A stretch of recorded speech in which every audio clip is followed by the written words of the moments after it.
Selamat datang. Hari ini kita akan membahas sesuatu yang luar biasa, yaitu Pulau Sumatera di Indonesia. Sebuah tempat yang penuh dengan paradoks. Di satu sisi kaya raya, di sisi lain sangat berbahaya. Dan semuanya ini dibentuk oleh satu kekuatan geologis yang sangat dahsyat. Lihat deh, di satu sisi, Sumatera itu seperti peti harta karun. Sumber daya alamnya melimpah ruah. Tapi, di sisi lain, pulau ini berada tepat di atas salah satu jalur patahan paling aktif di dunia. Jadi, ini benar-benar dua sisi mata uang yang ekstrim. Jadi, pertanyaannya, apa sih mesin raksasa yang menggerakkan dua hal yang bertolak belakang ini? Nah, untuk memahaminya, kita harus melihat jauh ke bawah permukaan bumi. Begini ceritanya. Kisah Sumatera ini dimulai dari sebuah tabrakan. Tapi bukan tabrakan biasa. Ini tabrakan super lambat, tapi skalanya epik. Bayangkan, proses ini sudah terjadi selama lebih dari 45 juta tahun. Luar biasa kan? Kunci dari semua ini adalah lokasi Sumatera. Coba perhatikan, pulau ini persis berada di perbatasan di mana dua potongan raksasa kerak bumi saling bertemu dan bergesekan. Proses gesekan yang terus-menerus dan super kuat ini, di mana satu lempeng nyelip ke bawah lempeng lainnya, dikenal sebagai subduksi. Dan percaya atau tidak, proses inilah satu-satunya penyebab dari semua yang kita lihat di Sumatera, baik itu berkahnya maupun kutukannya. Oke, mari kita bahas sisi baiknya dulu ya. Di balik semua kekacauan geologis ini, ternyata ada hadiah luar biasa yang tercipta. Jadi, panas dan tekanan yang luar biasa dari proses subduksi tadi itu ibaratnya seperti tungku raksasa di bawah tanah. Dia melelehkan batuan menjadi magma. Nah, magma ini kemudian naik ke permukaan dan sambil naik, dia membawa serta berbagai macam sumber daya yang super berharga. Contohnya nih, sebuah studi di daerah Tapanuli Selatan menemukan kalau proses ini menciptakan banyak sekali harta karun, mulai dari emas, logam dasar seperti tembaga dan seng, sampai sumber energi yang dahsyat seperti panas bumi dan batu bara berkualitas tinggi. Lengkap banget. Wilayah Tapanuli Selatan ini jadi contoh yang sempurna ya, tentang bagaimana geologi bisa menciptakan kekayaan alam yang melimpah. Dan yang perlu diingat, proses yang sama ini terjadi di sepanjang tulang punggung Pulau Sumatera. Oke, tadi kita udah lihat sisi baiknya. Sekarang kita balik koinnya. Mari kita lihat bagaimana proses yang sama persis justru menciptakan lanskap bahaya yang luar biasa. Ingat magma yang tadi kita bahas? Magma yang membawa mineral berharga itu?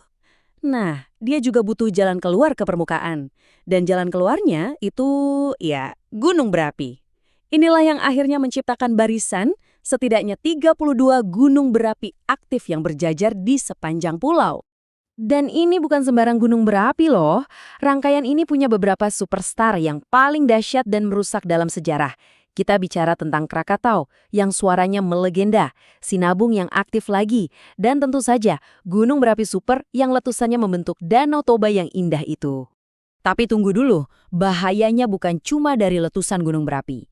Gesekan antar lempeng yang sama itu juga menciptakan patahan Sumatera, sebuah retakan raksasa sepanjang 1.900 km. Dan patahan inilah yang jadi sumber guncangan gempa yang terjadi terus-menerus. Oke, jadi kita tahu ada gunung berapi dan gempa. Nah, semua ini mengarah ke satu pertanyaan yang jujur agak menakutkan. Apa artinya kalau sebagian dari jalur patahan yang super aktif ini tiba-tiba hening? Anda mungkin mikir, wah bagus dong kalau nggak ada gempa, berarti aman. Awalnya kedengarannya logis ya, tapi ternyata para ahli geologi justru percaya sebaliknya. Keheningan itu bisa jadi tanda peringatan yang paling berbahaya. Kenapa bisa begitu?